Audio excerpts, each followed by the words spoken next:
Autoridades de México confirmaron que hay una investigación en curso contra el piloto que habría participado en la operación que terminó con la entrega y la detención de Ismael El Mayo Zambada en Estados Unidos. La información fue confirmada por el secretario de Seguridad Pública, Omar García Harfuch, y el procurador general de la República, Alejandro Gertz.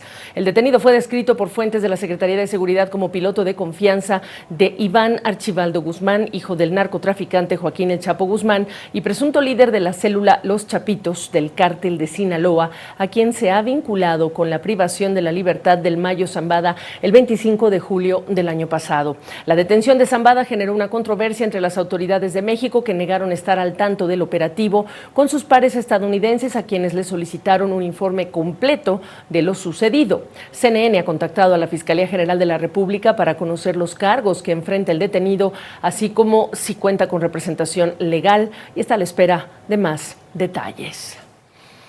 El gobierno de México no descarta que aviones militares estadounidenses hayan realizado espionaje cerca de la frontera, algo que, según el secretario de Defensa mexicano, Ricardo Trevilla, ha ocurrido con mayor frecuencia en las últimas semanas. CNN informó que el ejército estadounidense ha aumentado su vigilancia de los cárteles de la droga mexicanos en las últimas 2 semanas, usando sofisticados aviones espía en al menos 18 misiones sobre el suroeste de Estados Unidos y en el espacio aéreo internacional alrededor de lo que es la península de Baja California. Trevilla dijo que México solo identificó 2 de estos vuelos y que, según él, cumplían con las regulaciones y que no violaron el espacio aéreo mexicano.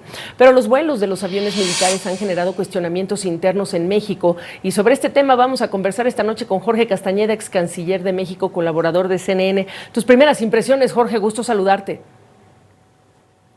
¿Qué tal, Gaby? ¿Cómo te va? Pues mira, esto viene a complicar un poquito la ya de por sí muy complejas relaciones entre México y Estados Unidos en este momento, porque el incremento de los vuelos, según dijo el secretario de la Defensa, parece haberse producido pues inmediatamente después de la toma de posesión de Donald Trump y después de la llamada telefónica entre el presidente Trump y la presidenta Sheinbaum a propósito de los aranceles. Entonces esto despierta cierto tipo de suspicacias, en mi opinión no fundadas, pero existen, de que uno de los acuerdos a los que se llegó por la vía telefónica fue que habría más de estos vuelos para intervenir comunicaciones telefónicas, por radio, por beepers, si todavía existen, etcétera, en el cártel de Sinaloa, porque la mayoría de estos vuelos, o casi todos, han ido lindando la costa de Sinaloa y de Sonora hasta Puerto Peñasco, de donde se regresan y nuevamente van escuchando o viendo. También los vuelos en la frontera pues parecen haberse incrementado también a partir de la toma de posesión y de la llamada telefónica. Ahora, Gaby, espionaje pues no lo es del todo así, porque espionaje sería algo encubierto, esto no es encubierto. Espionaje sería violar el espacio aéreo mexicano, que según el propio secretario de la Defensa no fue el caso. Entonces yo no sé si ese término fue el más preciso y quizás sea conveniente en algún momento que las autoridades mexicanas encuentren un mejor término. Claro, qué importante punto, que no, espionaje es una palabra muy delicada.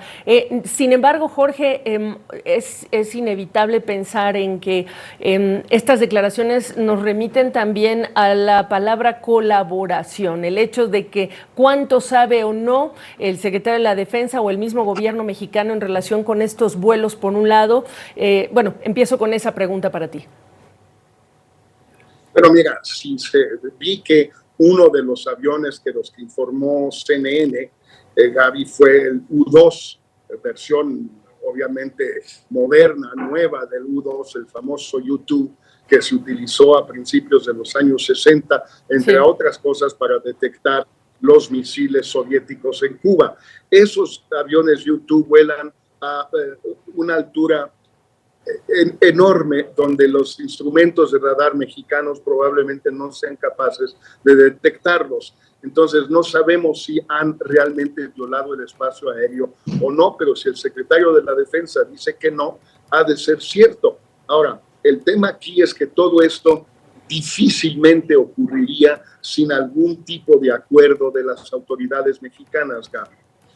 Ya sea porque sí están en ocasiones sobrevolando espacio aéreo mexicano, ya sea porque aunque van en el límite del espacio aéreo mexicano, en el límite de la frontera o de la costa, en el Mar de Cortés, pues de todos modos siempre puede haber un accidente, siempre puede haber un desvío, en lo que tú quieras.